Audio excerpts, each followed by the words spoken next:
السلام عليكم. الحمد لله الذي هدانا لهذا وما كنا لنهتدي لولا أن هدانا الله.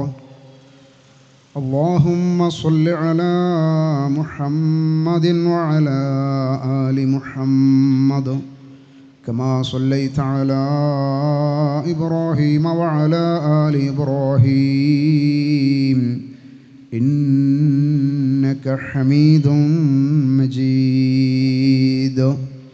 اللهم بارك على محمد وعلى آل محمد كما باركت على إبراهيم وعلى آل إبراهيم إنك حميد مجيد. أعوذ بالله من الشيطان الرجيم. يا أيها الذين آمنوا اتقوا الله حق تقاته ولا تموتن إلا وأنتم مسلمون. بسم الله الرحمن الرحيم. كما أرسلنا فيكم رسولا منكم يتلو عليكم آياتنا ويزكيكم ويعلمكم الكتاب والحكمة ويعلمكم ما لم تكونوا تعلمون. ഈ കാലഘട്ടത്തിൽ ജീവിക്കുവാൻ ആയുസ് കിട്ടിയ ആളുകളാണ് നമ്മൾ.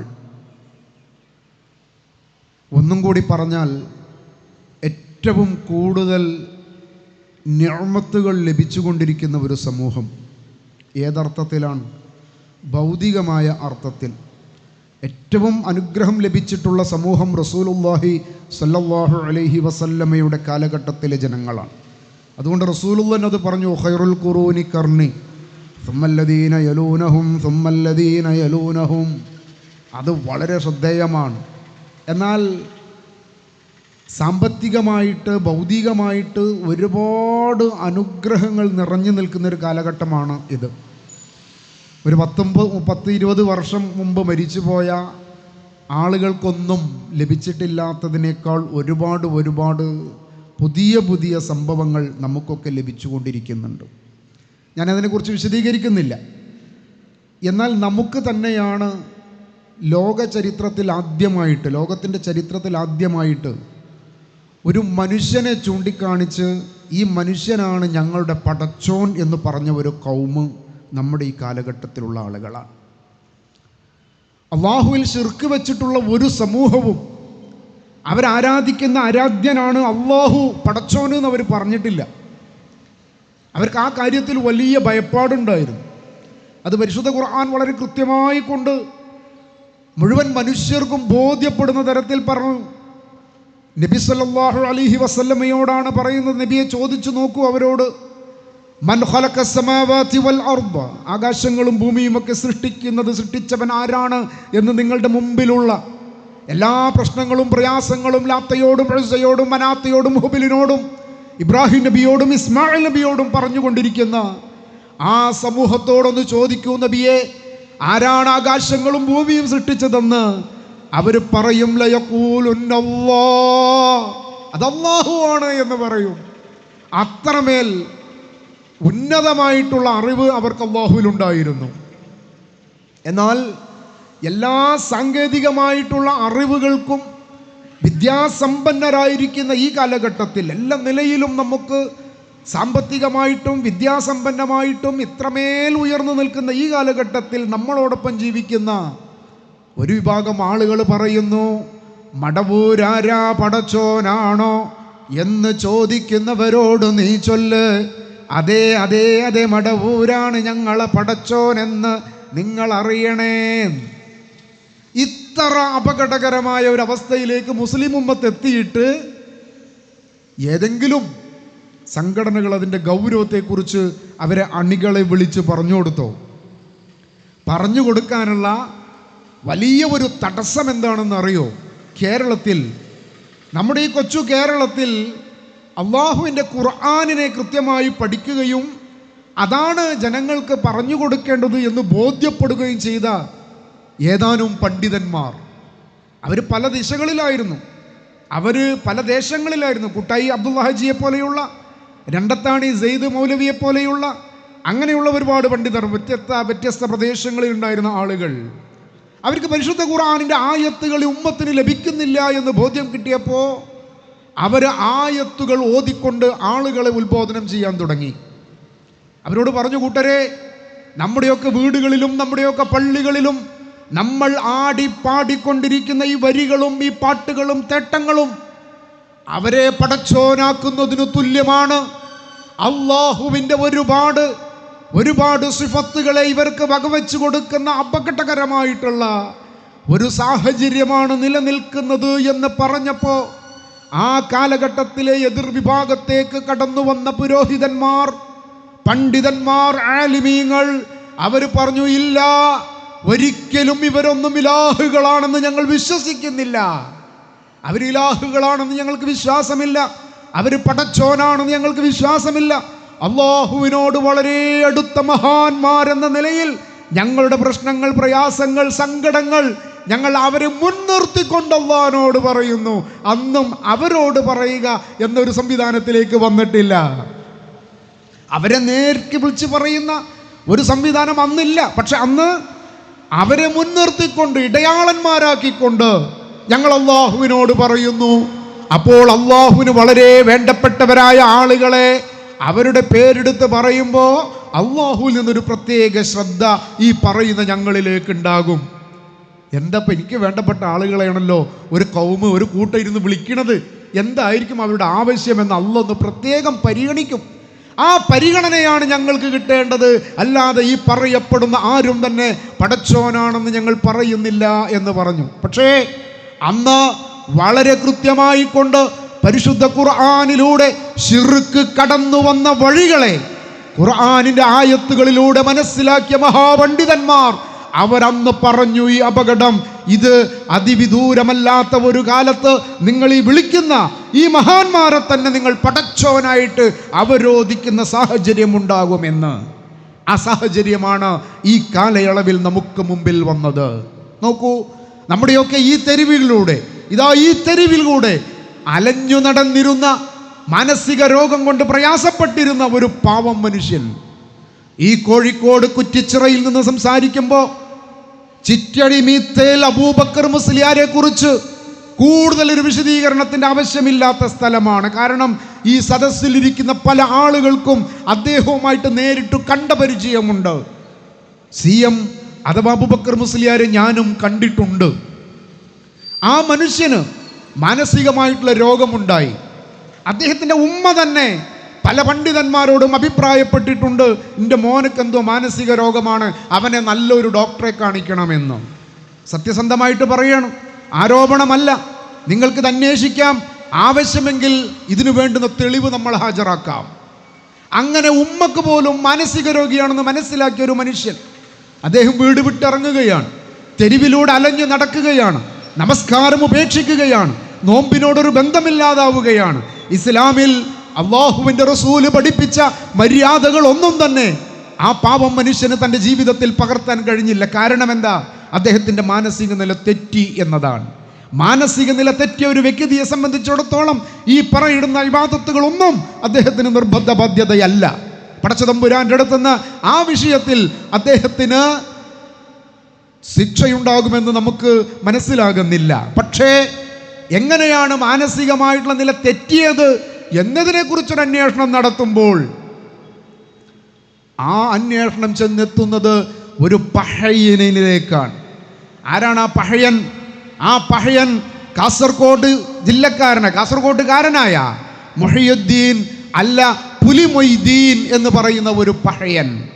ആ പഹയൻ്റെ വരവും CMുമായിട്ടുള്ള ബന്ധവും അങ്ങനെ അത് തുടർന്ന് വന്നപ്പോൾ ഈ പഹയൻ കൊണ്ടുവന്ന ലഹരി CM ഉപയോഗിക്കാൻ തുടങ്ങി.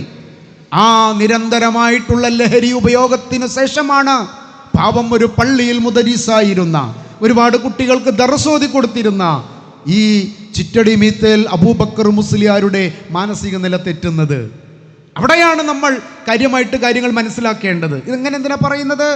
ഇങ്ങനെ പറയുന്നത് ഒരു വിഭാഗം ആളുകൾ നമ്മൾ ജീവിച്ചു കൊണ്ടിരിക്കുമ്പോൾ നമ്മളുടെ ചെവികളിലൂടെ വന്ന് പറയാ, മടവൂരാണ് ഞങ്ങളെ പടച്ചോന്.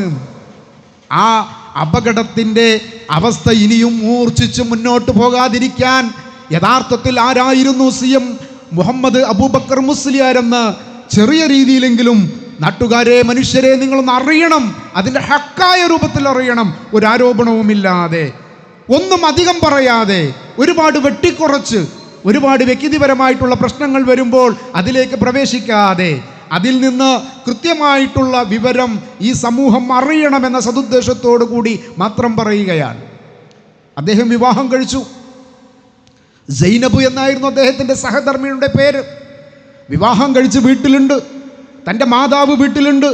തൻ്റെ മാതാവിനും ഈ സഹധർമ്മിണിക്കും ആവശ്യത്തിനുള്ള അന്നം അവിടെ നിന്ന് കൊണ്ടുവന്ന് കൊടുക്കേണ്ടുന്ന ഉത്തരവാദിത്തം ഈ മുസ്ലിയാർക്കാണ്. അദ്ദേഹമാണ് ആ വീട്ടിലെ ആൺതരിയായിട്ടുള്ളത്. ആ വീട്ടിലെ കുടുംബത്തെ നോക്കാൻ അദ്ദേഹമാണുള്ളത്. അദ്ദേഹത്തെ കാണാനില്ല. അദ്ദേഹം വീട്ടിലേക്ക് വരുന്നില്ല. അങ്ങനെ ഇരിക്കുമ്പോഴാണ് ഒരു ദിവസം അദ്ദേഹത്തിൻ്റെ സഹോദരി, അദ്ദേഹത്തിൻ്റെ പെങ്ങള് വീട്ടിൽ വരുന്നത്. അപ്പോൾ ഉമ്മയും അദ്ദേഹത്തിൻ്റെ സഹധർമ്മിണിയും പറഞ്ഞു, അബൂബക്കർ ഇങ്ങോട്ട് വന്നിട്ട് കുറേ നാളുകളായി, ഇവിടെ ഞങ്ങൾക്ക് ആവശ്യത്തിനുള്ള ഒന്നുമില്ല, ഞങ്ങൾ പ്രതിസന്ധിയിലാണ്, പ്രശ്നത്തിലാണ്, ഒന്നുമില്ല, എന്താണ് ചെയ്യുക? അബൂബക്കറിനൊന്ന് എങ്ങനെയാണ് കിട്ടുക? ഈ പെങ്ങളെ വീട് വിട്ടിറങ്ങി. ആ വീട് വിട്ടിറങ്ങി ഈ കോഴിക്കോടിൻ്റെ തെരുവുകളിൽ ഈ CM നടക്കുന്ന വഴികൾ അന്വേഷിച്ചു അവർ വന്നു. ആളുകളോട് ചോദിച്ചു, നിങ്ങൾ ആരെങ്കിലും അബൂബക്കറിനെ കണ്ടിരുന്നോ? ആ ചോദ്യം നിങ്ങൾ ശ്രദ്ധിക്കണേ. ആ ചോദ്യം ഒന്ന് ശ്രദ്ധിക്കണേ.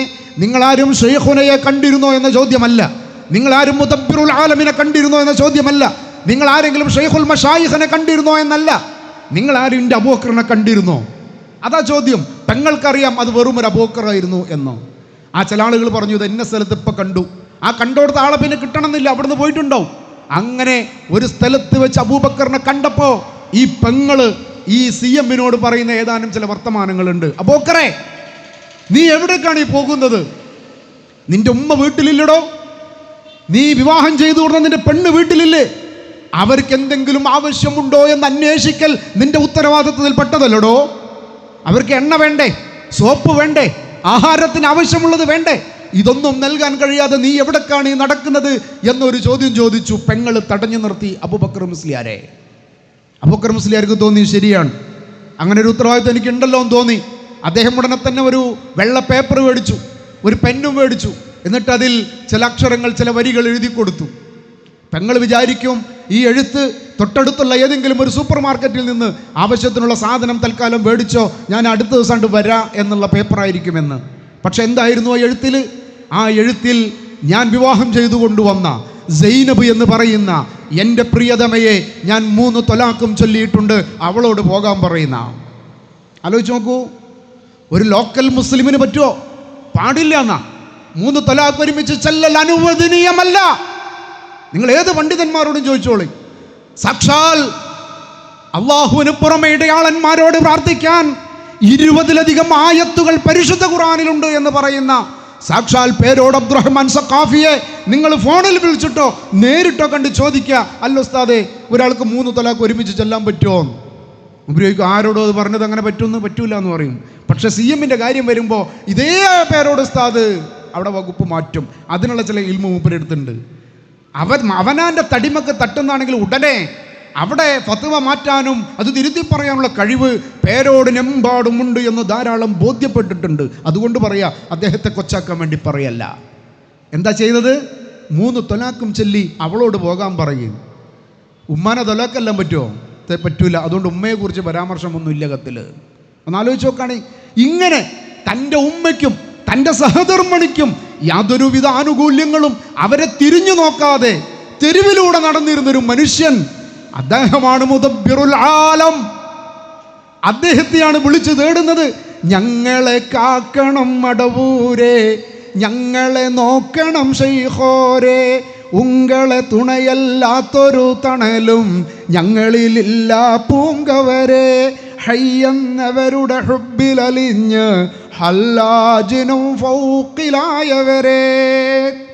നോക്കുകയാണെങ്കിൽ സ്വന്തം ഉമ്മാനെയും കെട്ടിയ പെണ്ണിനെയും തിരിഞ്ഞു നോക്കാത്ത ജീവിതം നയിച്ചിരുന്ന ഒരു മനുഷ്യനോട് മരിച്ചു മണ്ണായി കിടക്കണ അയാളെ വിളിക്കുകയാണ് ഇവിടെ ഇരുന്നിട്ട് എന്ത് ഞങ്ങളെ നോക്കണം, ഞങ്ങളെ കാക്കണം, നിങ്ങളെ തുണയില്ലെങ്കിൽ ഞങ്ങൾക്കൊരു തണലും ഇല്ല. പിന്നെ പറഞ്ഞതോ നിങ്ങളാണെങ്കിലോ ആരാണുങ്ങൾ ഹൈ എന്നവരുടെ ഹുബ്ബിലലിഞ്ഞതാ. ആരാണ് ഹൈ എന്നവർ? അത് അള്ളാഹുവാണ്. അള്ളാഹുവിൽ നിങ്ങൾ അലിഞ്ഞിട്ടുണ്ട്.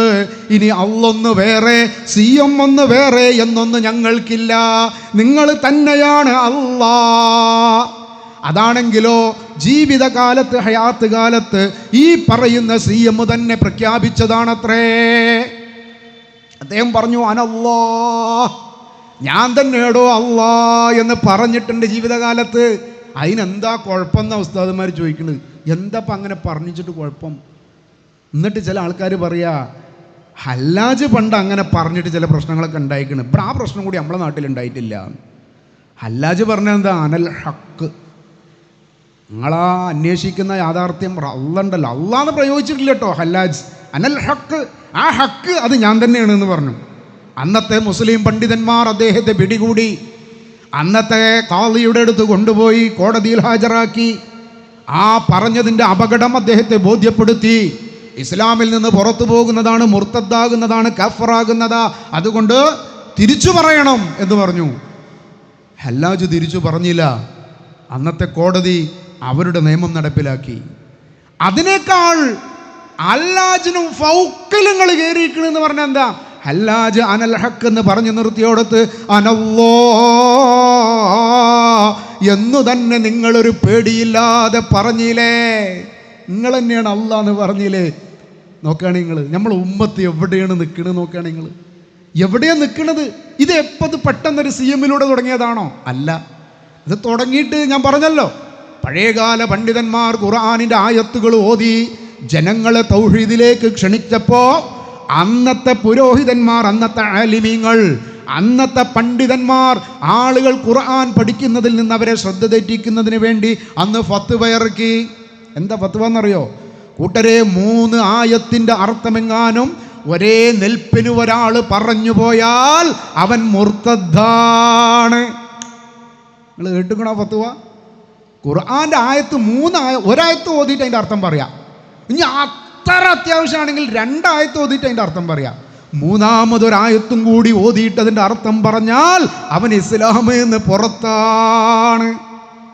ഈ ഫത്വ പറഞ്ഞ ആൾക്കാർ എന്താ കാരണം? ഖുർആൻ്റെ ആയത്തിൻ്റെ അർത്ഥം ഈ ഉമ്മത്ത് പഠിച്ചാൽ നമ്മുടെ നാട്ടിൽ ഒരൊറ്റ ജാറം പിന്നെ നിലനിൽക്കൂല, ഒരൊറ്റ ദർഗ പിന്നെ നിലനിൽക്കൂല, ഒരൊറ്റ മാലമൗലൂദുകളും നിലനിൽക്കൂല.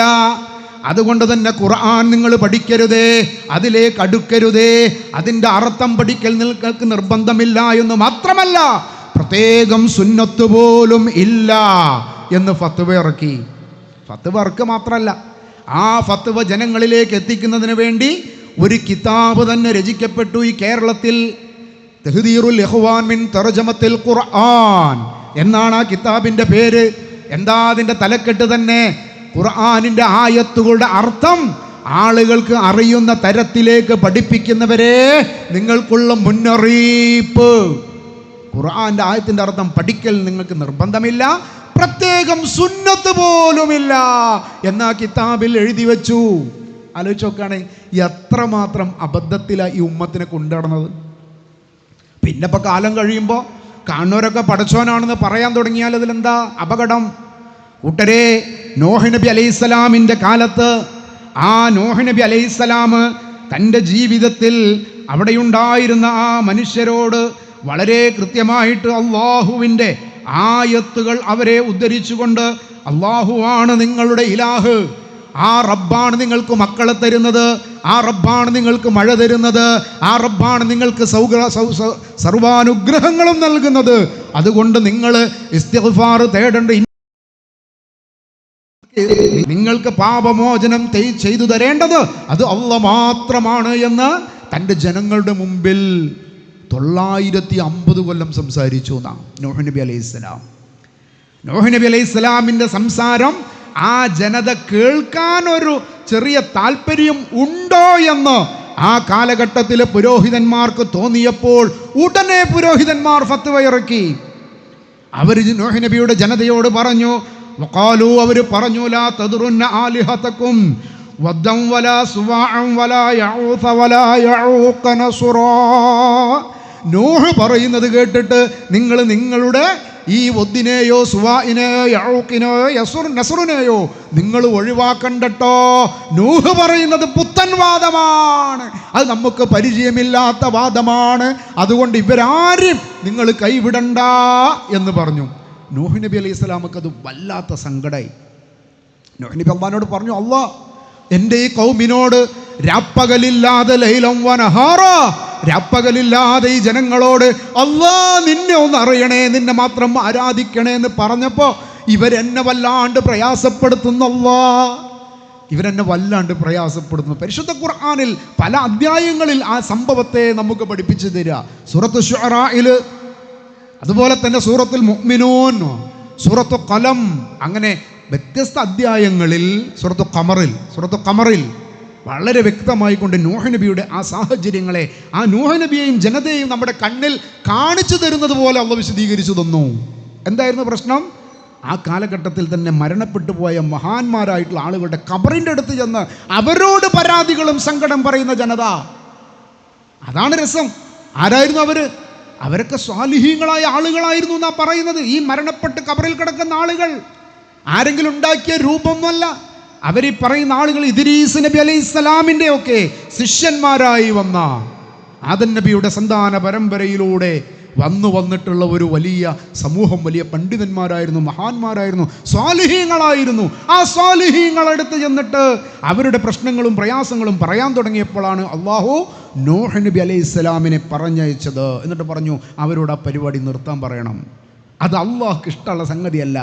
നിങ്ങൾക്കെന്ത് പ്രശ്നമുണ്ടോ, എന്തേത് പ്രയാസമുണ്ടോ അള്ളാഹിനോട് പറയണമെന്ന് പഠിപ്പിച്ചു.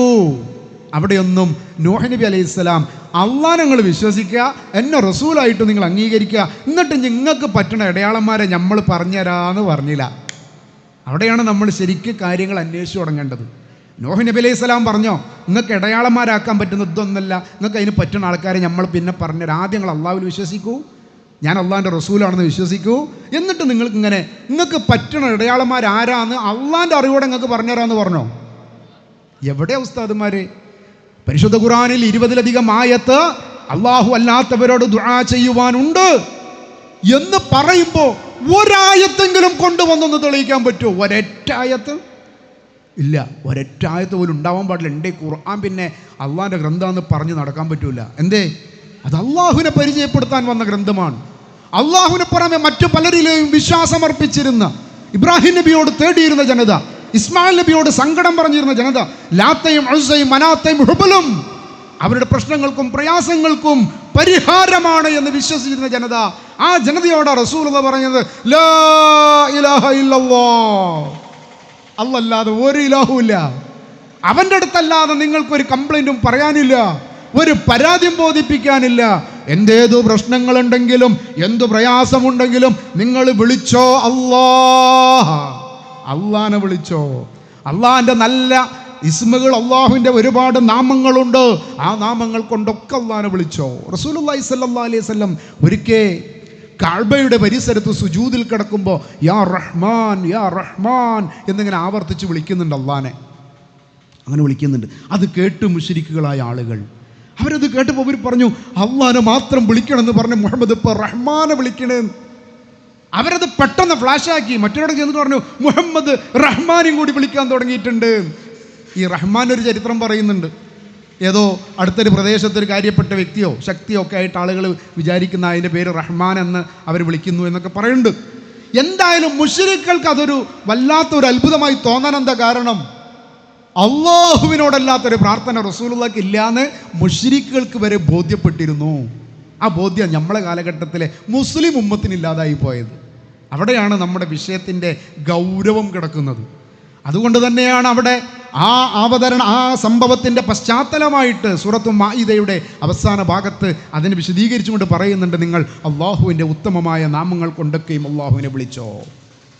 യാ ഗഫൂർ യാ ഗഫാർ, അള്ളാഹുവിൻ്റെ ആ നാമങ്ങളൊക്കെ വിളിച്ചുകൊണ്ട് നമുക്ക് അള്ളാഹിനോട് പറയാം, യാ ലത്തീഫ്, യാ റസാഖ്, യാ റഹ്മാൻ, യാ റഹീം, ഇതൊക്കെ വിളിക്കാം. കാരണം എന്താ? അത് അള്ളാഹുവിൻ്റെ ഉത്തമമായ നാമങ്ങളാണ്. ആ നാമങ്ങൾ കൊണ്ട് അവനോട് തേടാം. അതല്ലാതെ അള്ളാഹു പ്രത്യേകമായി നമുക്ക് അനുവദിച്ചു തന്ന ഏതെങ്കിലും ഒരു വ്യക്തിയെ കൊണ്ട് അദ്ദേഹത്തെ വിളിച്ചുകൊണ്ട് തേടി അദ്ദേഹത്തിലൂടെ അള്ളാഹുലെത്താമെന്ന ആ ഒരു ഇടയാള സങ്കല്പം അത് അവസാനിപ്പിക്കാൻ വന്ന ആളാണ് അവസാനത്തെ പ്രവാചകനായ മുഹമ്മദുർ റസൂലുള്ളാഹ്. ആ റസൂലുള്ളയെ കുറിച്ച് അല്ലാഹു സുബ്ഹാനഹു തആല നമുക്ക് പറഞ്ഞു തന്നത്, പരിശുദ്ധ ഖുർആനിൽ നമുക്ക് പറഞ്ഞു തന്നത്, നിങ്ങളിലേക്ക് ഇതാ അള്ളാഹു ഒരു പ്രവാചകനെ നിശ്ചയിച്ചിരിക്കുന്നു. ആ പ്രവാചകന്റെ ഉത്തരവാദിത്തം എന്താണ്? ആ പ്രവാചകൻ നിങ്ങൾക്ക് കൃത്യമായിട്ട് കാര്യങ്ങൾ പഠിപ്പിച്ചു തരും. സൂറ ബഖറയിലെ അതിൻ്റെ 151-ാമത്തെ വചനത്തിൽ അല്ലാഹ് പറയാൻ, കമാ അർസൽനാ ഫീകും റസൂലൻ മിൻകും യത്ലു അലൈക്കും ആയാതിനാ വയുസക്കീകും വയുഅല്ലിമുകുമുൽ കിതാബ വൽ ഹിക്മത വയുഅല്ലിമുകും മാ ലം തകൂനൂ തഅലമൂൻ. നിങ്ങൾക്കറിയാത്ത എല്ലാ കാര്യങ്ങളും ആ പ്രവാചകൻ നിങ്ങൾക്ക് പഠിപ്പിച്ചു തരും. ശ്രദ്ധിക്കണേ, ഈ ആയത്ത് വളരെ ശ്രദ്ധിക്കണേ. പറ്റുമെങ്കിൽ കാണാതെ പഠിക്കണേ. കാരണം എന്താ അറിയോ? ഈ ആയത്ത് നമ്മളെ ഒരുപാട് സഹോദരങ്ങളുടെ മുമ്പിൽ പറഞ്ഞു കൊടുക്കാനുള്ളതാണ്. ഇന്നത്തെ പുതിയ സാഹചര്യത്തിൽ, ഇപ്പോഴത്തെ സാഹചര്യത്തിൽ, ഇന്നത്തെ സാഹചര്യത്തിൽ എന്താ, ഇന്നലെ ഒരു ഉസ്താദ് ഒരു വീഡിയോയിൽ വരും. ഇപ്പോൾ വരുന്നവരൊക്കെ നേരെ വീഡിയോ കണ്ടു വരിക, ആരും കാത്തുക്കല്ല, നേരെ വീഡിയോയിലേക്ക് വരിക. എന്നിട്ട് പറയാ, റബീഉൽ അവ്വൽ 12 എന്നത് അത് ഖൈറും മിൻ അൽഫി ഷഹറിനേക്കാൾ പവിത്രമാണ്. അതിന് 3 കാരണങ്ങളുണ്ട് എന്ന് പറഞ്ഞിട്ട് മൂപ്പര് 1-ാമത്തെ കാരണം പറയാം. സഹോദരങ്ങളെ, നിങ്ങൾ ആ ഭാഗമൊന്ന് കേൾക്കണേ. അദ്ദേഹം ആ പറയുന്ന ഭാഗമൊന്ന് കേൾക്കണം. വളരെ ചെറിയൊരു വോയിസാണ്, നിങ്ങൾ ഒന്ന് കേൾക്കണം. എന്തിനാണെന്നറിയോ?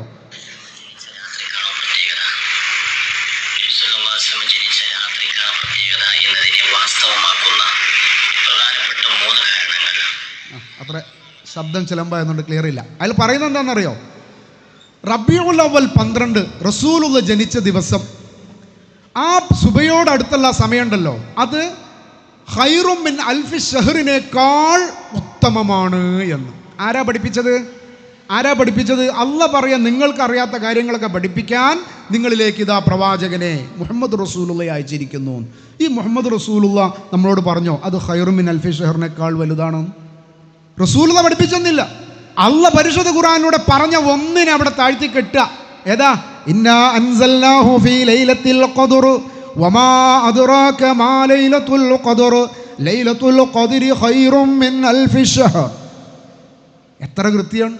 1000 മാസങ്ങളെക്കാൾ ഉന്നതമായ ആ ഒരു രാവ് അതുള്ള ദിവസമുണ്ട് എന്ന് അല്ലാഹ് നമുക്ക് പറഞ്ഞു തരുമ്പോൾ, അതിനേക്കാൾ ഉന്നതമായ ദിവസം റബീഉൽ അവ്വൽ 12 എന്ന് വാദിക്കാൻ ഉസ്താദുമാരുടെ തിക്കും തിരക്കുക. ആദ്യം നമ്മൾ പറയണമെന്ന ചില ആൾക്കാരെ വിചാരം. ഇങ്ങനെ ഒരു സംഗതി മൂപ്പർക്ക് കിട്ടിയപ്പോൾ എന്നിട്ട് ഞാൻ പറഞ്ഞെന്നറിയോ? എടോ, ഈ ഖൈറും മിൻ അൽഫി ഷഹർ ഉണ്ടാവണമെങ്കിൽ ആദ്യം റസൂലുള്ള ഉണ്ടാവണ്ടേന്നാ. അള്ളാഹ്ക്ക് അറിഞ്ഞില്ല, അള്ളാഹിൻ്റെ റസൂലിന് അറിഞ്ഞില്ല. മൂപ്പർ പറഞ്ഞാതാ, ഈ റസൂലുള്ള ഉണ്ടായതുകൊണ്ടല്ല ഖൈറും മിൻ അൽഫി ഷഹർ ഉണ്ടായത്. അപ്പം ഏതാ മേന്മ? അത് റസൂലുള്ള പറഞ്ഞ ദിവസമാണ്. അതില്ലായിരുന്നെങ്കിൽ ഖൈറും മിൻ അൽഫി ഷഹർ ഉണ്ടാവില്ല. ഇത് എവിടുന്നാ കിട്ടിയത്? ആരാ അത് പറഞ്ഞത്? അത് ചോദിക്കണ്ട, ആരാ പറഞ്ഞു ചോദിക്കണ്ട. പരിശുദ്ധ ഖുർആൻ വളരെ ശക്തമായി കൊണ്ട് ചോദിക്കുന്ന ഒരു ചോദ്യമുണ്ട്. നിങ്ങൾ അള്ളാഹുവിനെ ദീന് പഠിപ്പിക്കുകയാണോ? ഒരു സൂറത്ത് ഹുജറാത്തിലെ അതിൻ്റെ 16-ാമത്തെ വചനത്തിൽ അള്ളാഹ് ചോദിക്കുന്ന ഒരു ചോദ്യമുണ്ട്. എന്താ ചോദിക്കുന്ന അള്ളാഹു? ഖുൽ അതുഅല്ലിമൂനല്ലാഹ ബിദീനികും വല്ലാഹു യഅലമു മാ ഫിസ് സമാവാതി വമാ ഫിൽ അർദ് വല്ലാഹു ബികുല്ലി ഷൈഇൻ അലീം. ആകാശങ്ങളും ഭൂമിയൊക്കെ സൃഷ്ടിച്ച അള്ളാഹുവിന് അറിയാത്തൊരു സംഗതിയും ഇല്ല. അതുകൊണ്ട് നിങ്ങൾ അള്ളാഹ് ഇങ്ങോട്ട് പഠിപ്പിക്കുകയാണോ എന്ന് അള്ളാഹ് ചോദിക്കുക. ഈ ചോദ്യം ഇപ്പം ആരോടപ്പം സത്യത്തിൽ ഈ കാലഘട്ടത്തിൽ ഈ ചോദ്യം ആരോടാ? അള്ളാഹ് പറഞ്ഞു ഖൈറും മിൻ അൽഫി ഷഹറാണ് എന്ന് പറഞ്ഞു. റമളാനിലെ അത് റസൂലുള്ള അവസാനത്തെ 10 നിങ്ങൾ അതിനെ പ്രതീക്ഷിച്ചോ എന്നും പറഞ്ഞു തന്നു. 2 വഴിക്ക് നമുക്കതിൻ്റെ തെളിവ് കിട്ടി. എന്നാൽ റബീഉൽ അവ്വൽ 12 ഇങ്ങനെ ഒരു പ്രത്യേകതയുണ്ടെന്ന് ഖുർആൻ പറഞ്ഞോ? അള്ളാഹ് പറഞ്ഞോ? അള്ളാഹ് പറഞ്ഞില്ല, ഖുർആനും പറഞ്ഞു. പിന്നെ എവിടുന്നാ കിട്ടിയത് ഇവരുടെ യുക്തിന്നാ. ഖൈറും മിൻ അൽഫി ഷഹർ ഉണ്ടാണെങ്കിൽ ആദ്യം റസൂൽ ഉണ്ടാവണ്ടേ? അപ്പോൾ റസൂൽ ഉണ്ടായ ദിവസമല്ലേ ഖൈർ? ഇതാർക്കാ പറഞ്ഞു കൊടുക്കേണ്ടത്? ഇതാരാ പറഞ്ഞു തരേണ്ടിയിരുന്നത്? അത് മുഹമ്മദ് റസൂലുള്ളയാണ്. അള്ളാഹുവിൻ്റെ വഹയിലൂടെ പറഞ്ഞു തരേണ്ടതാണ്. അങ്ങനെയൊന്ന് പറഞ്ഞു തന്നില്ല. അപ്പോൾ റസൂലുള്ള അല്ലെങ്കിലും റസൂലുള്ളാൻ്റെ വരവിൻ്റെ ഉദ്ദേശം എന്തായിരുന്നു? എത്ര ഉണ്ടായിരുന്നുള്ളൂ? വേറൊരു ഉസ്താദ് പറയാ, നിങ്ങൾ ഈ റസൂലുള്ളാനെ വല്ലാണ്ട് പർവ്വതീകരിച്ച് പറയൊന്നും വേണ്ട, റസൂലുള്ളാൻ്റെ ഉദ്ദേശം മക്കം ഒന്ന് ഫത്ഹാക്കി കൊടുക്കണമെന്നുണ്ടായിരുന്നുള്ളൂ. അത് മക്കം ഫത്ഹായി. പക്ഷെ ഇനി ലോകം മുഴുവനും ഫത്ഹാക്കണമല്ലോ. അതിന് ആരെ അള്ളാഹ് അയച്ചിട്ടുള്ളത്? അതിന് അള്ളാഹ് അയച്ചത് CM-നെയാണ് എന്നാണ്. ഇതൊക്കെ ഇങ്ങനെ പറയുമ്പോൾ സഹോദരങ്ങളെ, നമ്മൾ ജീവിക്കുന്ന കാലഘട്ടത്തിലല്ലേ ഇത് പറയണത്? നമ്മുടെ ചെവികളിലല്ലേ ഇത് കേൾക്കുന്നത്? പരിശുദ്ധ ഖുർആനിനെ ഇവിടെ ആമുഖ ഭാഷണത്തിൽ അബ്ദുൽ മജീദ് സാറ് പറഞ്ഞല്ലോ, ആ ദൈവത്തെ തന്നെ, സ്രഷ്ടാവിനെ തന്നെ നിഷേധിക്കുന്ന ബുദ്ധിരഹിതരായ ഒരു വിഭാഗം ആളുകൾ, ബുദ്ധി വൈകല്യമുള്ള ആളുകളാണ് അവർ. അവരുടെ ബുദ്ധിക്ക് വൈകല്യം സംഭവിച്ചു, അതവർക്ക് തിരിച്ചറിയണില്ല. എൻ്റെ കാരണം ഈ കാണുന്ന മഹാപ്രപഞ്ചത്തിലെ മഹാ അത്ഭുതങ്ങൾ, ഈ കാണുന്ന ഈ ചിറയുണ്ടല്ലോ, ആ ചിറയിൽ തന്നെ പലതരത്തിലുള്ള മത്സ്യക്കുഞ്ഞുങ്ങളുണ്ട്. ഞാൻ കുറച്ചു നേരം ഇങ്ങനെ നോക്കി നിന്നു അവിടെ. കാരണം കൂട്ടമായിട്ട് മത്സ്യക്കുഞ്ഞുങ്ങൾ ഇങ്ങനെ വന്ന് നിൽക്കുക അവിടെ. എന്തൊരു അത്ഭുതമാണ്. കടലിലേക്ക് കുറച്ചങ്ങോട്ട് പോയി, കടലിലേക്ക് പോയാലോ വ്യത്യസ്തങ്ങളായ മത്സ്യങ്ങൾ. ഈ ലോകത്തെ മുഴുവൻ മനുഷ്യരും ദിവസം ഇഷ്ടം പോലെ തിന്നിട്ടും ഒരു കുറവുമില്ല. ആരായിരിക്കും അത് തീരുമാനിച്ചത്? ആരായിരിക്കും അതിൻ്റെ പിന്നിൽ? അതാരുമില്ല, വെറുതെ ഇങ്ങനെ ഉണ്ടായതാന്ന് പറയണേക്കാൾ വലിയ പൊട്ടനാരാള്. അവൻ്റെ ബുദ്ധിക്ക് വൈകല്യമുണ്ടെന്ന് പറയല്ലാണ്ട് അവരെ ബുദ്ധിജീവികളെന്ന് വിളിക്കുന്നവരാണ് ഏറ്റവും വലിയ അപകടകാരികൾ. ബുദ്ധി വൈകല്യം വന്ന ആളുകൾ, അവർക്ക് വളം വെച്ചു കൊടുക്കാൻ, അവർക്ക് ഏണി വെച്ചു കൊടുക്കാൻ ഉസ്താദുമാരിതാ പറയുന്നു, മുഹമ്മദുർ റസൂലുള്ള മക്കം ഫത്ഹാക്കാനാണ് വന്നതെങ്കിൽ CM ഈ ലോകം തന്നെ ഫത്ഹാക്കാനാണ് വന്നത്. എന്നിട്ട് മൂപ്പരിപ്പോൾ എവിടെ? മൂപ്പര് മരിച്ചു എന്നൊന്നും പറയാൻ പറ്റൂല. ഫത്ഹാക്കേണ്ട പണി കുറച്ച് കടുപ്പുള്ളതുകൊണ്ടൊന്നാണ്ട് ഇറങ്ങിക്കിടുന്നതാന്നാ. മണ്ണിൻ്റെ ഒട്ടുക്കേ അവിടെ കിടന്നാലേ പറ്റുള്ളൂ, ഭൂമി ലോകത്ത് പറ്റൂല. അണ്ട് കിടക്കണം എന്നാലേ പറ്റുള്ളൂ എന്നാ. ഇതൊക്കെ വെറുതെ പറയല്ല, ഇവരിങ്ങനെ പറഞ്ഞുകൊണ്ടിരിക്കുക. അതിൽ വിശ്വസിക്കുന്ന വലിയൊരു കൗമ്, വലിയൊരു ജനത. സഹോദരങ്ങളെ, മടവൂര് ഭാഗത്ത് ആ ജാറത്തിൻ്റെ തൊട്ടരികിൽ ഒരു പ്രഭാഷണത്തിന് പോയിരുന്നു ഞാൻ. അതിന് തൊട്ടടുത്ത് അവിടെ പള്ളിയുടെ. ഞാൻ അവിടെ കുറച്ച് നേരം നിന്ന് നോക്കിയപ്പോൾ വലിയ വലിയ ടൂറിസ്റ്റ് ബസ്സുകൾ എത്രയാണ് അവിടെ വന്ന് ഇറങ്ങണത്. ഒന്ന് ആലോചിച്ച് നോക്കുകയാണ് നിങ്ങൾ, എങ്ങനെ അത് ഇങ്ങനത്തെ ഒരു കേന്ദ്രമായി മാറിയത്? അദ്ദേഹത്തെക്കുറിച്ച്, ആ മനുഷ്യനെക്കുറിച്ച് പച്ചക്കളവുകൾ മാത്രം പറഞ്ഞു പ്രചരിപ്പിക്കാൻ ഒരു കൂട്ടം മുസ്ലിയാക്കന്മാരുണ്ട് ഇറങ്ങിക്കുക. നിങ്ങൾക്കറിയോ, ഈ കിണാശ്ശേരി എന്ന് പറയുന്ന സ്ഥലം ഇവിടെ അടുത്താ, കിലോമീറ്ററുടെ വ്യത്യാസം ഉണ്ടാവുള്ളൂ നിങ്ങളുടെ ഈ ഭാഗത്തിന്. കിണാശ്ശേരിയിൽ ഒരു ദിവസം CM ഇങ്ങനെ നടക്കുക കിണാശ്ശേരി കൂടെ. അപ്പോൾ അദ്ദേഹത്തിൻ്റെ കൂടെ അദ്ദേഹത്തിൻ്റെ ആളുകളും ഉണ്ട്. അവിടെ ഒരു വീട്, ആൾപ്പാർപ്പില്ലാതെ ഇങ്ങനെ ഒരു വീടുണ്ട്. അപ്പോൾ CM കൂടെയുള്ള ആളുകളോട് ചോദിച്ചു, എന്താ ഈ വീട്ടിൽ ആളുകൾ താമസിക്കാത്തത്? കഴിഞ്ഞില്ല കഥ. ഇനി ബാക്കി പറയണോ? അതായത് മൂപ്പർക്ക് അറിയില്ല എന്താ ഈ വീട്ടിൽ ആൾ താമസിക്കാത്തതെന്ന്. ആളാരാ? മുദബ്ബിറുൽ ആലം. ആലം മുഴുവൻ നിയന്ത്രിക്കുന്ന ആൾക്ക് ഈ വീട്ടിൽ ആൾ താമസം ഇല്ലാത്ത എന്താന്നുള്ള വിവരം മൂപ്പർക്കില്ല. അതാരോടാ ചോദിച്ചത്? കൂടുള്ള അനുയായികളോട്. അപ്പം അനുയായികൾ പറഞ്ഞു, ഷെയ്ഖേ, ആ വീട് പണി കഴിഞ്ഞപ്പോൾ അതിൻ്റെ ഭിത്തി മതില് ഒന്നും കണ്ട് തള്ളിങ്ങണ്ട് നിന്നു, വിടർന്നു കണ്ട് നിന്നു. അതുകൊണ്ട് അത് പൊളിഞ്ഞാടും എന്ന് വിചാരിച്ചിട്ട് ആരും കണ്ട് കയറുന്നില്ല. എങ്കിൽ വരൂ, മൂപ്പർ അതിൻ്റെ ഉള്ളിൽ കണ്ട് ചെന്നിട്ട് ഈ ചുമരും കണ്ട് പിടിച്ചാണ്ട് ഒട്ടിച്ചെന്നാ. അവിടെ ഒട്ടിച്ചോലോ, അവിടെ ഒട്ടിച്ച് ആ പണി എത്ര പെട്ടെന്ന് പണിയെടുത്തെന്നറിയോ?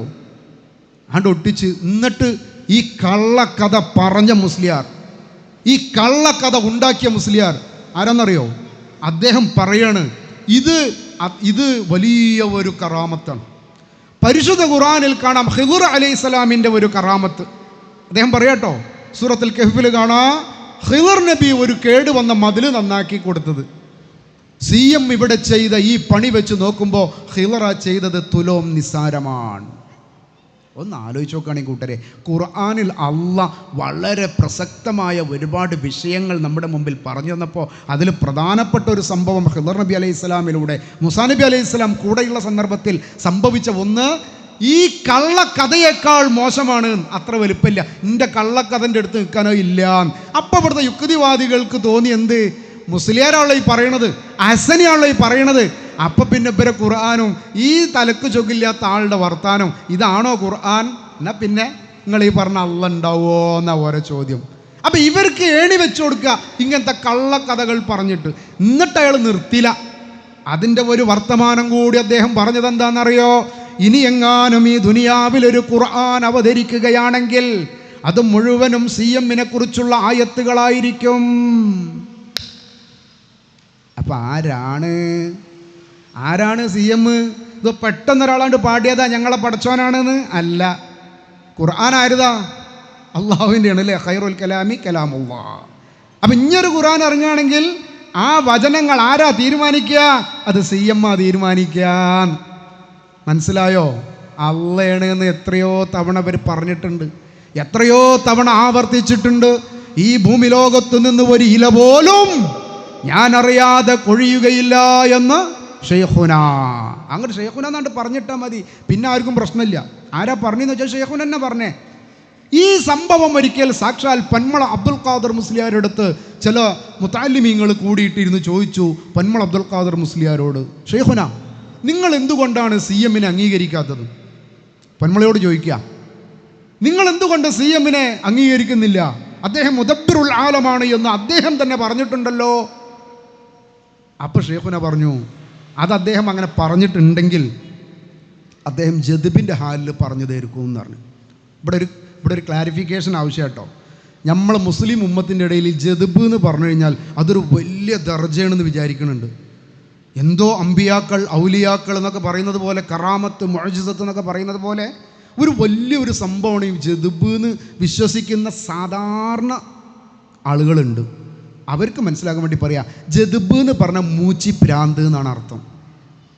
മൂച്ചിപ്രാന്ത് എന്ന് നേരെ മലയാളത്തിൽ എഴുതാൻ പറ്റുന്നൊരു വാക്കാണ് ജദ്ബ്. അതുകൊണ്ടാണ് പന്മള പറഞ്ഞത് അന മുദബ്ബിറുൽ ആലം എന്ന് മൂപ്പര് പറഞ്ഞിട്ടുണ്ടെങ്കിൽ അത് ജദ്ബിൻ്റെ ഹാലിൽ പറഞ്ഞതായിരിക്കും എന്ന് പറഞ്ഞു. അപ്പം മുത്തഅല്ലിമീങ്ങൾ അടുത്ത ചോദ്യം, എനിക്ക് ജദ്ബുണ്ടായിട്ടില്ല എന്ന് ഷെയ്ഖുന പറഞ്ഞിട്ടുണ്ടല്ലോ എന്ന്. പൊന്മുള കുടുങ്ങിയോ? എനിക്ക് ജദ്ബ് ഉണ്ടായിട്ടില്ല എന്ന് ഷെയ്ഖുന പറഞ്ഞിരിക്കണ്. നിങ്ങൾ പറയാ ഭ്രാന്ത് ഉണ്ടായിരുന്ന സമയത്ത് മൂപ്പര് പറഞ്ഞായിരിക്കും, മൂപ്പർക്ക് ഭ്രാന്തില്ല എന്ന് ഷെയ്ഖുന പറഞ്ഞിരിക്കണല്ലോ. അപ്പം എന്താ പൊന്മുള പറഞ്ഞ മറുപടി? കുറിക്ക് കൊണ്ട് മറുപടി. മൂപ്പര് പറഞ്ഞു, അത് പറഞ്ഞതും ഭ്രാന്തുള്ള സമയത്ത് തന്നെ ആയിരിക്കും. എനിക്ക് ഭ്രാന്തില്ല എന്ന് പറഞ്ഞതും ഭ്രാന്തുള്ള സമയത്തായിരിക്കുമെന്ന്. സത്യമാണത്. അതാണ് അതിൻ്റെ യഥാർത്ഥം. അതാണ് സ്വന്തം ഉമ്മാക്ക് തോന്നിയിരിക്കണ് മോനക്ക് ഭ്രാന്താണ്, ചികിത്സിക്കാൻ കൊണ്ടാവണമെന്ന് ആവശ്യപ്പെട്ടിട്ടുണ്ട്. അങ്ങനെ മാനസികമായി പ്രയാസം അനുഭവിച്ച് ജീവിച്ചൊരു മനുഷ്യനെ അദ്ദേഹത്തോട് തന്നെ എല്ലാ കാര്യങ്ങളും പറയുന്ന, എല്ലാ പ്രശ്നങ്ങൾക്കും എന്ത് പ്രയാസം ഉണ്ടെങ്കിലും വിളിച്ചോ ഉടനടി പരിഹാരം. ഇതിങ്ങനെ പറഞ്ഞു പ്രചരിപ്പിച്ച് അവസാനം നിക്കക്കള്ളില്ലാത്ത അവസ്ഥയിലേക്ക് എത്തിയിരിക്കുകയാണ് ഇപ്പോൾ പുരോഹിതന്മാർ. എന്തൊക്കെ പറയുന്നത്? വേറൊരാൾ പറയാ ഇവർ ഓരോ ദിവസം ഓരോ കളവാണ്ട് ഉണ്ടാക്കുകയാണ്, എന്നിട്ടാണ്ട് ആളുകൾക്ക് മുമ്പിലാണ്ട് പറയാ. സാക്ഷാൽ നൗഷാദ് അഹ്സനി അദ്ദേഹം ഒരു സ്റ്റേജിൽ ഒരിക്കൽ പറഞ്ഞു, ഷെയ്ഖുന അദ്ദേഹം തൻ്റെ നാട്ടിലെ കാളിയാരെ വിളിച്ചു. തൻ്റെ നാട്ടിലെ കാളിയാരെ വിളിച്ചിട്ട് പറഞ്ഞു, ഞാനാണ് ആദ്യം മരിക്കുന്നതെങ്കിൽ നിങ്ങൾ എൻ്റെ മയ്യത്ത് കുളിപ്പിക്കണം, നിങ്ങളാണ് മരിക്കുന്നതെങ്കിൽ നിങ്ങളെ മയ്യത്ത് ഞാൻ കുളിപ്പിക്കാം. ഇവർ തമ്മിൽ ഒരു കരാറിലെത്തുക. അതൊക്കെ ആവശ്യമാണ്, അതൊന്നും കുഴപ്പമൊന്നുമില്ല. അതൊക്കെ അങ്ങനെ പറയാം, നമുക്ക് വസിയത്ത് ചെയ്യാം നമ്മൾ ആളുകളോട്, നിങ്ങൾ എൻ്റെ മയ്യത്ത് കുളിപ്പിക്കണം കേട്ടോ. പക്ഷെ അവിടെ ഒരു പ്രശ്നമുണ്ട്. മുദബ്ബിറുൽ ആലമായ ഒരു ഇലിയും പിന്നെ മൂപ്പരറിയാതെ കൊഴിയൂല എന്ന് പറഞ്ഞ മുദബ്ബിറുൽ ആലമിന് ആദ്യം ആരാ മരിക്കുക എന്നുള്ള കാര്യത്തിൽ ഉറപ്പില്ല. അതുകൊണ്ടാണ് മൂപ്പർ ഇങ്ങനെ പറഞ്ഞത്, ഞാനാണ് ആദ്യം മരിക്കുന്നതെങ്കിൽ നിങ്ങൾ കുളിപ്പിക്കണം, നിങ്ങളാണെങ്കിൽ ഞാനും കുളിപ്പിക്കാം. സംഗതി വശാൽ CM ആദ്യം മരിച്ചു. മയ്യത്ത് കുളിപ്പിക്കാൻ ഏറ്റ കാളിയാരും വന്നു. കുട്ടികളൊക്കെ ഇങ്ങനെ വെള്ളമൊക്കെ റെഡിയാക്കി നിൽക്കുക. കാളിയാർ ഒരു പാത്രത്തിൽ സോപ്പ് കലക്കിയിട്ട് ഇങ്ങനെ നിൽക്കുക, ഒഴിക്കാൻ റെഡിയായിട്ട് സോപ്പും വെള്ളം ഒഴിക്കാൻ. ഈ നിൽക്കുന്ന ഇടയിൽ മരിച്ചു കിടക്കണ CM തല ഇങ്ങനെ പൊന്തിച്ചിട്ട് നോക്കി, ഞാൻ പറഞ്ഞ ആളെന്നെയാണോ മയ്യത്ത് കുളിപ്പിക്കാൻ വന്നിക്കണത്? എന്താ കൂട്ടരെ ഇതൊക്കെ? ഒരു സ്റ്റേജും വന്നിട്ട് മുമ്പിലിരിക്കുന്ന ആളുകളോട് പറയുമ്പോൾ മരിച്ചു കിടക്കുന്ന ഒരാൾ തല പൊന്തിച്ച് നോക്കി എന്ന് പറയുമ്പോൾ അവിടെ രണ്ട് പ്രശ്നമുണ്ട്. ഒന്ന് നിങ്ങളെ കഥ പൊളിയാണ്, ഒന്ന് ഇയാൾക്കൊരു ചുക്കും അറിയില്ല എന്ന് നിങ്ങൾ തന്നെ പറയാ. കണ്ണു പൂട്ടിക്കിടന്ന വന്ന ആൾ ആരാന്ന് അറിയാത്ത നിങ്ങളെ മണ്ണിൻ്റെ ഒട്ട് എടുക്കണ മൂപ്പരോട് നിങ്ങളെ പ്രശ്നം പറയാൻ പോണ്. കട്ടുമ്പോൾ കിടന്ന് കണ്ണു പൂട്ടിയാൽ ആരാ വന്നതെന്ന് അറിയണമെങ്കിൽ കണ്ണു തുറന്ന് നോക്കണം. അത് നിങ്ങളോട് പറയില്ലേ, കണ്ണു തുറന്ന് നോക്കി. ഉടനെ തന്നെ കാളിയാർക്ക് സംഗതി പിടുത്തം കിട്ടി. മൂപ്പര് പറഞ്ഞു, ഞാൻ തന്നെയാണ് കണ്ണ് പൂട്ടിക്കാളി, സോപ്പും വെള്ളം ഒഴിക്കാൻ പോവാണ്, കണ്ണുക്കാവുള്ളൂ എന്ന് പറഞ്ഞു. കണ്ണുക്ക് സോപ്പും വെള്ളം ആയതിന് ശേഷം പിന്നെ നീറിയിട്ട് പറഞ്ഞിട്ട് കാര്യം ഉണ്ടാവില്ല, കണ്ണ് പൊട്ടിക്കാളി. നിങ്ങളൊന്ന് ആലോചിച്ച് നോക്കുകയാണെ, ഒരാളെ മയ്യത്ത് കുളിപ്പിക്കുമ്പോൾ തല പൊന്തിച്ച് നോക്കി മൂപ്പരായിട്ട് സംസാരിച്ച് പിന്നെ അയാളെ കഫൻ ചെയ്ത് കബറിൽ ഇറക്കണമെങ്കിൽ ഇവരാരാ ആൾക്കാർ? എന്ത് ഈ ഒരു ധൃതി സാക്ഷാൽ കാന്തപുരം അബൂബക്കർ മുസ്ലിയാരുടെ കാര്യത്തിൽ നിങ്ങൾ എടുക്കാഞ്ഞേ? സാന്ദർഭികമായിട്ട് ചോദിക്കുകയാണ്, എന്തുകൊണ്ട് എടുത്തില്ല? അദ്ദേഹം മരിച്ചു എന്ന അവസ്ഥയിൽ വീണ് കിടന്നില്ലേ? മരിച്ചു എന്ന അവസ്ഥയിൽ ഒരു മാസക്കാലം ഈ കോഴിക്കോട് സിറ്റിയിലെ സൂപ്പർ സ്പെഷ്യാലിറ്റി ആശുപത്രിയിൽ അദ്ദേഹത്തെ അഡ്മിറ്റ് ചെയ്തില്ലേ? എന്തെങ്ങൾ കഫൻ ചെയ്തിട്ട് കബറിക്ക് ഇറക്കാഞ്ഞി? ഇയാൾ തല പൊന്തിച്ചിട്ട് ആരാന്നൊക്കെ നോക്കിയിട്ട് പിന്നെയും കണ്ണ് പൊട്ടി കിടന്നിക്കണമെങ്കിൽ അയാളെ കബറിൽ എത്തിക്കാമെങ്കിൽ എന്തുകൊണ്ട് ഇദ്ദേഹത്തെ നിങ്ങൾ കൊണ്ടുപോയില്ല? സഹോദരങ്ങളെ, അവിടെ ഒരുപാട് ചോദ്യങ്ങൾ പിന്നെയുണ്ട്. ഇടയാളന്മാരാക്കാൻ പറ്റുന്ന ഏറ്റവും വലിയ ഒരു സ്ഥലവും ഒരു ഷെയ്ഖിനെയും പറഞ്ഞു കള്ളക്കഥ പറഞ്ഞു പ്രചരിപ്പിച്ചതിൻ്റെ പിറ്റേത്തെ ആഴ്ചയാണ് ഷെയ്ഖിനെ കുഴഞ്ഞു വീണത്, കാന്തപുരം അബൂബക്കർ മുസ്ലിയാർ വീണത്. എന്താ അദ്ദേഹം പറഞ്ഞതെന്നറിയോ? അയലക്കാട് മക്കാമൊക്കെ ഒരുവിധ എല്ലാ മക്കാമുകളും ആഫ്റ്റർ കൊറോണയ്ക്ക് ശേഷം വരവ് കുറഞ്ഞു. കൊറോണ ശരിക്കും മക്ബറുകളൊക്കെ ബാധിച്ചു. വരവ് കുറഞ്ഞപ്പോൾ സാക്ഷാൽ കാന്തപുരത്തിൻ്റെ അടുത്ത് വന്നിട്ട് പറഞ്ഞു, നിങ്ങൾ നമ്മളെ മക്ബറിനെ രക്ഷപ്പെടുത്തി തരണം, നിങ്ങൾ എന്തെങ്കിലും ഒരു പോരിഷ പറഞ്ഞിട്ട് ആൾക്കാരെ വന്നിട്ട് ശ്രദ്ധിക്കണം. അപ്പോൾ മൂപ്പരൊരു പോരിഷ പറഞ്ഞു.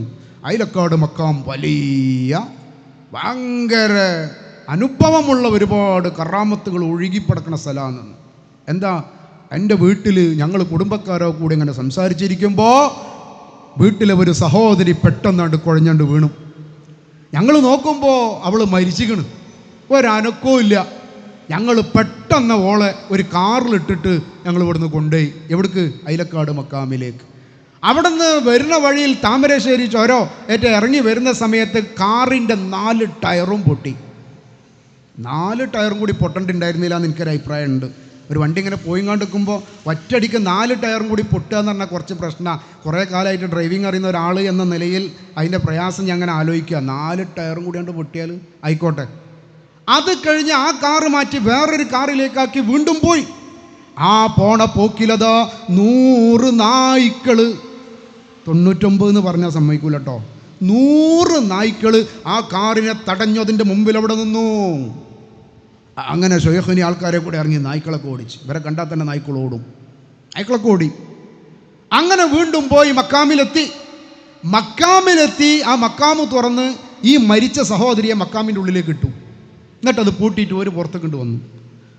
മണിക്കൂറുകൾ കഴിഞ്ഞപ്പോൾ സുബ്ഹാനല്ലാഹ്, അവിടെ പറഞ്ഞത് സുബ്ഹാനല്ലാഹ് എന്നാ. നോക്കുകയാണെങ്കിൽ നിങ്ങൾ പൊള്ളു പറയുന്നിടത്ത് സുബ്ഹാനല്ലാഹ് ചേർക്കണം എന്നുണ്ടെങ്കിൽ എത്ര ധൈര്യം വേണം. ആ സഹോദരി മണിക്കൂറുകൾ കഴിഞ്ഞപ്പോൾ മക്കാമിൽ നിന്നതാ എഴുന്നേറ്റ് വരുന്നു. അവരുടെ പള്ളമ്മ ഒരു ഓപ്പറേഷൻ ചെയ്ത അടയാളം ഞങ്ങൾ കണ്ടു എന്നും പറഞ്ഞു. കഥ പറഞ്ഞോടത്ത് ചെറിയൊരു പെശകുണ്ട്, എനിക്ക് വിശദീകരിക്കാൻ പറ്റൂല. പള്ളമ്മ തന്നെയാണ് ഓപ്പറേഷൻ. അത് മക്കാമിൽ നിന്ന് നീച്ചു വരുമ്പോൾ തന്നെ ആ താത്ത അത് കാണിച്ചു കൊടുത്തും കണ്ട വന്നെന്ന് പറഞ്ഞപ്പോൾ ഞമ്മക്കതിനോട് യോജിക്കാൻ കഴിയില്ല. എന്തെങ്കിലും ചെറിയ പ്രശ്നം വന്നതായിരിക്കും. നോക്കണം നിങ്ങൾ, ഇത്ര കറാമത്ത് കാണിച്ച അയലക്കാട് മക്കാം അവിടെ ഉണ്ടായിട്ട് ഇത് പറഞ്ഞ ഷെയ്ഖുനയെ കോഴിക്കോട് സൂപ്പർ സ്പെഷ്യാലിറ്റി മക്കാമിൽ കൊടുത്തിട്ടാണ് അഡ്മിറ്റ് ചെയ്ത്. എന്ത് അയലക്കാട് കൊണ്ടേണ്ടാഞ്ഞി? കൂട്ടരെ, നിങ്ങൾ പറയണതിൽ നിങ്ങൾക്ക് വിശ്വാസമില്ലേ? നിങ്ങൾ പറയണ കഥ നിങ്ങൾക്ക് പറ്റണില്ലേ? എങ്കിൽ ഈ പാവപ്പെട്ട കൗമിനോട് പറയണം, ഞങ്ങൾ അങ്ങനെ കുറേ പറയും, നിങ്ങളത് വിശ്വസിക്കണ്ട. അള്ളാഹുവിൻ്റെ ഖുർആൻ നിങ്ങൾ പഠിച്ചോ, റസൂലുള്ളാഹിന്റെ തിരുസുന്നത്തിലേക്ക് നിങ്ങൾ നടന്നെടുത്തോ എന്ന് ഈ ജനങ്ങളോട് പറയേണ്ടുന്ന കാലഘട്ടം അതിക്രമിച്ചിട്ടുണ്ട്. സഹോദരങ്ങളെ, അവസാനിപ്പിക്കുകയാണ്. ഈ തരത്തിൽ ധാരാളം പാട്ടുകൾ, ധാരാളം ബെയ്ത്തുകൾ ഇവർ അനുദിനം ഉണ്ടാക്കിക്കൊണ്ടിരിക്കുകയാണ്. ഇതൊക്കെ പുണ്യമുള്ളതാണ്, നിങ്ങൾ ചൊല്ലിക്കോ പാടിക്കോ എന്ന് പറഞ്ഞ് വലിയ സദസ്സുകൾ ഉണ്ടാക്കിക്കൊണ്ടിരിക്കുക. ഇന്നിപ്പോൾ ഞാൻ ഇങ്ങോട്ട് വരുമ്പോൾ ട്രെയിനിൽ എൻ്റെ കൂടെ സഹയാത്രികനായ ഒരാൾ നിങ്ങളുടെ ഈ കുറ്റിച്ചിറ സ്വദേശിയാണ്. അദ്ദേഹം ഇപ്പോൾ ഇവിടുന്ന് താമസം മാറിയിട്ടുണ്ട് എന്ന് പറഞ്ഞു. ഇവിടെയുള്ള ഒരുവിധ എല്ലാ ആളുകൾക്കും അദ്ദേഹത്തെ അറിയാം. അദ്ദേഹത്തിൻ്റെ പേരും അദ്ദേഹത്തിൻ്റെ ടെലിഫോൺ നമ്പറും എനിക്ക് തന്നിട്ടുണ്ട്. ഒരു പൊതുവേദി എന്ന നിലയിൽ ഞാനിപ്പോൾ പറയുന്നില്ല. അദ്ദേഹത്തെയും അദ്ദേഹത്തിൻ്റെ സഹധർമ്മിണിയെയും ആ യാത്രയിലുണ്ടായിരുന്നു. നിങ്ങളുടെ സംസാരത്തിൽ ചോദിച്ചോ പറഞ്ഞു, ഞങ്ങൾ ഏർവാടിയിൽ പോയി വരികയാണ്. ഞാൻ അദ്ദേഹത്തോട് ഒരുപാട് കാര്യങ്ങൾ പറഞ്ഞപ്പോൾ അദ്ദേഹത്തിന് നല്ല ബോധ്യപ്പെട്ടു. ഞാൻ പറഞ്ഞു, ഞാനിന്ന് കുറ്റിച്ചിറയിൽ അവിടെ ഈ കാര്യങ്ങളും കൂടി പറയുന്നൊരു സദസ്സുണ്ട്. അവർ പറഞ്ഞു കുറ്റിച്ചിറൻ്റെ നാടാണെന്ന് പറഞ്ഞു. ഞാൻ പറഞ്ഞു, നിങ്ങൾ പറ്റുകയാണെങ്കിൽ വരിയെന്ന് പറഞ്ഞു. ഇവിടെ വന്നിരിക്കുന്നുണ്ടോ എന്ന് എനിക്കറിയില്ല, ഉണ്ടെങ്കിൽ അദ്ദേഹം ഒന്ന് കൈപൊന്തിച്ചാൽ നല്ലത്. ഇവിടെ ഇല്ല, എത്തിയിട്ടില്ല. ഒരു യാത്ര, ഏർവാടി യാത്ര കഴിഞ്ഞ് വന്നതല്ലേ, വിശ്രമിക്കുകയായിരിക്കും. അദ്ദേഹം എൻ്റെ നമ്പർ മേടിച്ചിട്ടുണ്ട്. ഇൻഷാ അള്ളാ ബാക്കി അദ്ദേഹവുമായിട്ടുള്ള സംസാരം ഇൻഷാ അള്ളാ ഉണ്ടാവും. പറയുന്നത് ഇങ്ങനെ ഏർവാടി, അജ്മീർ, മുത്തുപ്പേട്ട, നാഗൂർ എന്ന് പറഞ്ഞിട്ട് അങ്ങനെ ഈ ജനങ്ങളെ ഇതൊക്കെ അള്ളാഹുലേക്ക് നമ്മൾ അടുപ്പിക്കുന്ന ഇടയാളന്മാരാണ് എന്ന് പറയുകയാണ്. ആര് പറഞ്ഞതുപോലെ? മക്കയിലെ മുശ്രിക്കുകൾ വിശ്വസിച്ചതുപോലെ ലാത്തയും ഉസ്സയും മനാത്തയും ഹുബലും അള്ളാഹുവിൻ്റെ പക്കൽ ഞങ്ങൾക്ക് ശുപാർശകരാണ് എന്നവർ വിശ്വസിച്ചതുപോലെ ഇവരൊക്കെയും അള്ളാഹുവിൻ്റെ പിന്നിൽ ഞങ്ങൾക്ക് ശുപാർശകരാണ് എന്ന് വിശ്വസിച്ചതുപോലെ ധാരാളം ആളുകളെ ഉണ്ടാക്കി അവരൊക്കെയും ഇടയാളന്മാരാണെന്ന് പറയുന്നു അല്ലാഹു സുബ്ഹാനഹു തആല പരിശുദ്ധ ഖുർആനിലെ സൂറത്തുൻ നിസായിലെ അതിൻ്റെ 45-ാമത്തെ വചനത്തിൽ വളരെ കൃത്യമായിട്ടൊരു കാര്യം നമ്മളോട് മുമ്പിൽ പറയാൻ, വല്ലാഹു അഅലമു ബിഅദാഇക്കും വകഫാ ബില്ലാഹി വലിയൻ വകഫാ ബില്ലാഹി നസീറാ. അള്ളാഹുവിന് മാത്രമാണ് നിങ്ങളുടെ ശത്രുക്കളെ കുറിച്ച് കൃത്യമായിട്ട് അറിയുക.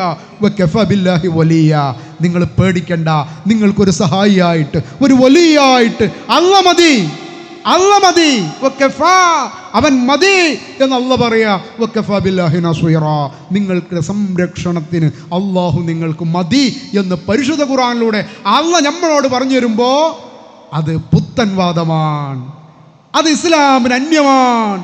അള്ളാഹുവിൻ്റെ കൂടെ ഇടയാളന്മാരാക്കാൻ ആയത്തുകൾ ഖുർആനിലുണ്ട് എന്ന് പറഞ്ഞ് ഈ പാവം ഉമ്മത്തിനെ ഈ ശിർക്കിൻ്റെയും ബിദ്അത്തിൻ്റെയും കുഫറിൻ്റെയും വരികളിൽ തടച്ചിടുന്നവരെ നാളെ പടച്ചതമ്പുരാന്റെ കോടതിയിൽ ഹാജരാക്കുന്ന സമയത്ത് യൗമ തുഖല്ലബു വജൂഹുഹും ഫിന്നാരി യഖൂലൂന യാ ലൈതനാ അത്അന അല്ലാഹ വഅത്അന الرسൂല قالوا ربنا إنا أطعنا سادتنا وكبراءنا فأضلونا سبيلا.